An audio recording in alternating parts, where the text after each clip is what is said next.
अरे देवर जी, आपको आपके बड़े भैया बुला रहे हैं। पर क्यों भाभी, कुछ काम है क्या? मैं ऑफिस के लिए निकल रहा था, थोड़ा काम था मुझे। ऐसा तो मुझे तो कुछ नहीं पता, बट कुछ अर्जेंट ही होगा, उन्होंने आपको बुलाया होगा। ठीक है, आप चलिए, मैं आता हूँ। आप जल्दी आ जाना, ठीक है? देर मत करना।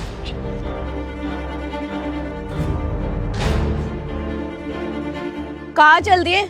ऑफिस जा रहे थे ना, तो जाओ ऑफिस। वहाँ कहाँ जा रहे हो? वो भैया ने बुलाया, भाभी आई थी, कह रही थी काफी अर्जेंट है कुछ। उन्होंने तुम्हें बुलाया और तुम चल दिए। तुम्हें ऑफिस भी जाना है ना, लेट नहीं हो रहा? और तुम्हें पता है ना आज हमारी एनिवर्सरी है, तो ऑफिस से जल्दी भी आना है। तो तुम एक काम करो, ऑफिस जाओ, उनके चक्कर में मत पड़ो। अरे वर्षा, भैया ने बुलाया, कुछ काम होगा ना, वरना भाभी घर के बाहर तक क्यों आती मुझे बुलाने के लिए?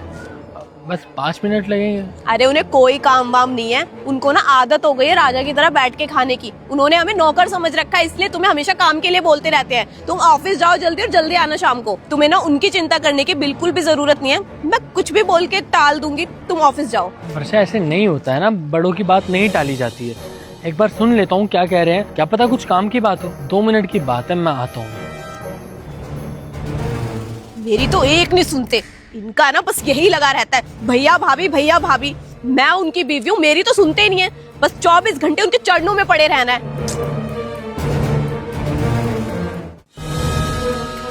उज्जवल को बुलाया तुमने? हाँ, बोल दिया मैंने उसको। लेकिन छोटा है कहाँ, फिर आया क्यों नहीं तुम्हारे पीछे? बस आते ही होंगे। मुझे लगता है कि वो देवरानी जी ने कुछ बात करने के लिए रोक लिया है उन्हें। अच्छा, कोई बात नहीं, आ जाएगा। मैं अरे छोटे आ गया? भैया बुलाया आपने, भाभी कह रही थी कुछ अर्जेंट काम है, बताइए।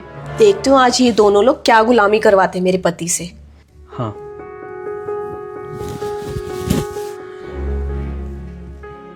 इधर आ। ये ले, तेरी एनिवर्सरी के लिए कुछ पैसे। आज बहू और तू जाके सेलिब्रेट करो, किसी अच्छी जगह खाने पीने जाओ। बहू के लिए अच्छे से कपड़े खरीद, उसको अच्छे से मॉल वगैरह में लेके जा, और दोनों खूब एंजॉय करो। ये ले। भैया इसकी ज़रूरत नहीं है, मेरे पास पैसे रखे हैं, मैं उससे उसको कुछ दिलवा दूंगा और खिला पिला दूंगा। खाक पैसे हैं तेरे पास? अपने भाई से झूठ बोलता है। तेरा बड़ा भाई अच्छे से जानता है कि तेरी नौकरी जा चुकी है।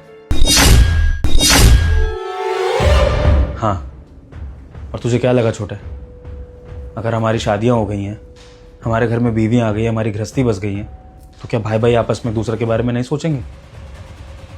बचपन से तेरा ध्यान रखा है छोटे, और पापा के जाने के बाद ये वादा किया था कि तेरा ख्याल वैसे ही रखूंगा जैसे वो रखते थे। तो फिर तू ये कैसे सोच सकता है कि अगर छोटे भाई पे कोई मुसीबत आ गई है तो बड़ा भाई चुपचाप देखता रहेगा, उसको कुछ पता नहीं लगेगा? माना कि शादी के बाद हमारे बीच में थोड़ी दूरियां हो गई हैं, रेगुलर बात नहीं करते हम लोग, लेकिन इसका मतलब ये नहीं है कि मुझे तेरी होश खबर नहीं है कि तेरी लाइफ में क्या चल रहा है। अच्छे से जानता हूँ। जॉब नहीं है ना तेरे पास, रोज़ बहू को झूठ बोल के जाता है कि जॉब पे जा रहा है और नई जॉब ढूंढने जाता है, जो कि मिलती भी नहीं है। देख छोटे, ये तो हमारे संस्कार हैं कि तू मेरे सामने हाथ नहीं फैला रहा, और आज भी तू इतनी खुददारी दिखा रहा है कि तू मुझसे ये पैसे नहीं ले रहा। लेकिन छोटे, हम बड़े हैं तेरे, और हमारा फ़र्ज़ है कि जब छोटे को हमारी ज़रूरत हो तो हम आगे आए। तो इसलिए छोटे, तू इन पैसों के लिए मना नहीं करेगा। ये पैसे रख और अपनी एनिवर्सरी अच्छे से मना। तो इसलिए मैं चाहता हूँ छोटे कि तू ये पैसे रख। वैसे भी अब तू अपने भाई को अपनी मुसीबतों के बारे में तो बताएगा नहीं, तू तो अपना फ़र्ज़ निभाएगा नहीं, तो बड़ा भाई अपना फ़र्ज़ निभा ले। ले पकड़ पैसे। देवर जी, आपके भैया को ना एक बात बहुत चुभी। आपकी जॉब चली गई और आपने हम दोनों को बताना ज़रूरी नहीं समझा, और ये बात मुझे बाहर के बंदे से पता लगी, तब मैंने आकर इनको बताया। हम आपके अपने हैं, कम से कम आप हमें तो बता सकते थे। छोटे, मैं जानता हूँ कि बहू को हम भाइयों का रिश्ता पसंद नहीं है। वो नहीं चाहती है कि हम दो परिवारों के बीच में कोई मेल जोल रहे, कोई बातचीत रहे। लेकिन मैं इसमें बहू की भी गलती नहीं मानता। वो नए ज़माने की बहू है, उसके नए ख्यालात हैं, और ये चीज़ें अक्सर घरों में होती रहती हैं। लेकिन इसका मतलब ये नहीं है कि बहू के लिए हमारे दिल में कोई नफ़रत है, और तेरे लिए तो कभी नफ़रत आ ही नहीं सकती छोटे। तेरे लिए तो बड़े भाई की जान भी हाजिर है। देख छोटे, जो बहू कर रही है वो उसका स्वभाव है, लेकिन हमारा स्वभाव है अपने छोटों का ख्याल रखना, और वो हम रखेंगे। तू भले ही बहू को सबके बारे में मत बताइयो, तू बहू को ये बता दियो कि ये पैसे तुझे कहीं बाहर से उधार मिले हैं। लेकिन छोटे, ये पैसे लेने से मना मत कर। तू ये पैसे ले लेगा ना आज, समझ ले तू अपने बड़े भाई का दिल रख लेगा। मुझे और कुछ भी नहीं चाहिए, बस तू ये पैसे रख ले प्लीज़। मुझे ज़्यादा बुलवा मत छोटे। भैया रहने देते हैं ना पैसे, आपने इतना सब कुछ कह दिया, मेरे लिए उतना ही काफ़ी है। वरना कौन भाई शादी के बाद अपने छोटे भाई के लिए इतना सब कुछ करता है। और भाभी पराए घर से आकर मुझे अपने भाई जैसा प्यार करती है। आज के ज़माने में ऐसी भाभी कहाँ मिलेगी। और भैया मैं मानता हूँ शादी के बाद चीज़ें काफ़ी बदल गई।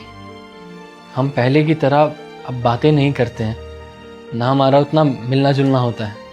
ये चीज़ें मैं भी फील करता हूँ, मुझे भी बुरा लगता है। और ऐसा लगता है कभी कभी फंस गया हूँ, कुछ समझ ही नहीं आता, उलझनों में उलझा पड़ा हूँ। सॉरी भैया। कोई बात नहीं छोटे, मैं सब समझता हूँ। मुझे तेरे से कोई शिकायत नहीं है। बस मेरा एक ही कंसर्न है कि हम दोनों परिवारों के बीच में कभी कोई मनमुटाव ना आए, कभी हम अलग ना हो। क्योंकि अगर परिवार में एकता रहेगी तभी ये परिवार एकजुट होकर चल सकता है।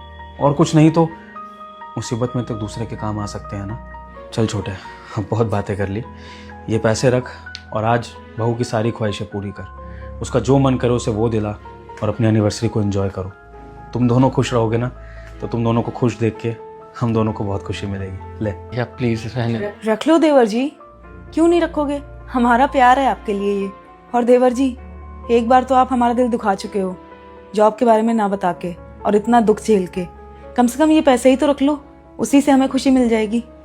और तब हमें लगेगा कि आप भी हमसे उतना ही प्यार करते हो जैसे पहले करते थे। और तब हमें यही लगेगा कि आप भी हमसे उतना ही प्यार करते हो जैसे हम दोनों करते हैं। ठीक है भाभी, थैंक यू। अरे बस छोटे, तुझे पैर छूकर अपना प्यार साबित करने की ज़रूरत नहीं है। तेरा बड़ा भाई जानता है कि तू अपने भैया और भाभी से बहुत प्यार करता है। बस हमारी तो यही दुआ है कि जो प्यार तेरे दिल में हमारे लिए है, थोड़ा सा प्यार बहू के दिल में भी हम दोनों के लिए जग जाए, तो ऐसा लगेगा कि सच में हमारी बहू में वापस मिल गई है और हम एक सास ससुर होने का भी सुख ले पाएंगे। क्यों जी? मैं चलता हूँ। ठीक है छोटे, ख्याल रखियो।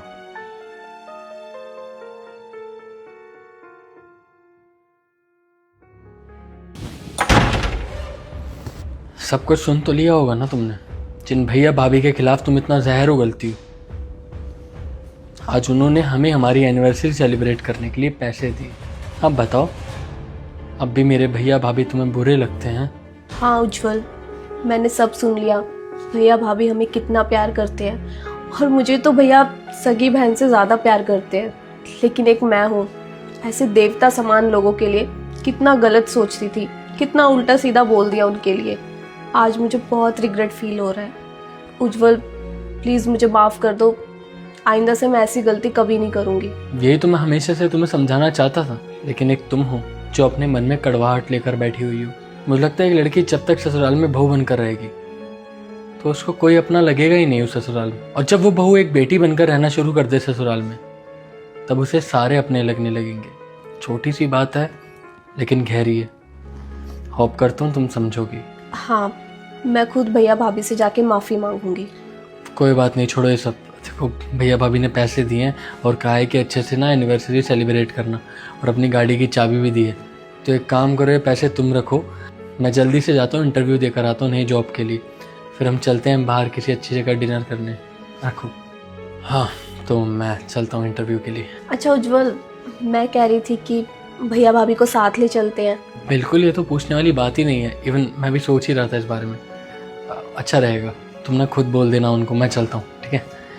Bye and once again happy anniversary.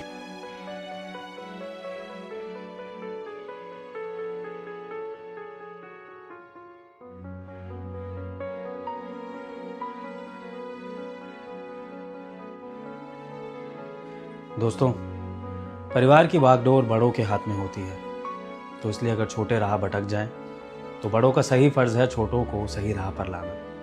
अगर आपको हमारी वीडियो का संदेश अच्छा लगा हो तो हमारी वीडियो को लाइक करिए, शेयर करिए और कमेंट सेक्शन में आपको वीडियो कैसी लगी ये ज़रूर बताइएगा। Thank you so much.